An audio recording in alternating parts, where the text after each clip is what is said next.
தெரி படத்துக்கு அப்புறம் அட்லியும் விஜயும் இணைந்து உருவாயிருக்கிற திரைப்படம் மெர்சல். விஜய் இந்த திரைப்படத்துல 3 வேடங்கள்ல நடிச்சிருக்காரு. அவருக்கு ஜோடியா சமந்தா, கஜல் அகர்வால், நித்யா மேனன் எல்லாரும் நடிச்சிருக்காங்க. இந்த திரைப்படத்திற்கு ஏஆர் ரகுமான் இசையமைச்சிருக்காரு. இந்த படத்துல இருந்து ஒரு சிங்கிள் ட்ராக் நாளை வெளியாகும் அப்படின்னு சொல்லியிருந்தாங்க. அதாவது ஆகஸ்ட் 10ஆம் தேதி நாளைக்கு வெளியாகும் அப்படின்னு சொல்லியிருந்தாங்க. இந்த சிங்கிள் ட்ராக்கோட முதல் வரி என்ன அப்படிங்கிறத வெளியிட்டிருந்தாங்க. இது கடுமையான அரசியல் பரபரப்பை ஏற்படுத்த தொடங்கிருச்சு அப்படின்னு சொல்லலாம். அப்படி என்னடா முதல் வரி அப்படின்னு கேக்குறீங்களா? ஆளப் போறான் தமிழன்.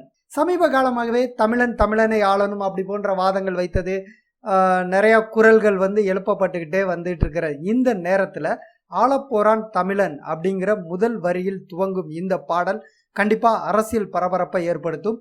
அதுவும் இல்லாம ஒரு பக்கம் ரஜினிகாந்த் கட்சி துவங்க முடிவு செய்திருக்கிற இந்த நேரத்துல ஒரு பரபரப்பான களத்துல விஜயும் இறங்குறது அனைவரையும் அந்த பாடலின் முழு வரிகளை கேட்க வேண்டும் என்று ஒரு எதிர்பார்ப்பை ஏற்படுத்தியிருக்கு. அரசியல் சலசலப்பையும் பரபரப்பையும் அதிகப்படுத்துமா ஆளப் போறான் தமிழன் பாடல்? நாளை வெளியானதுக்கு அப்புறம் பார்ப்போம்.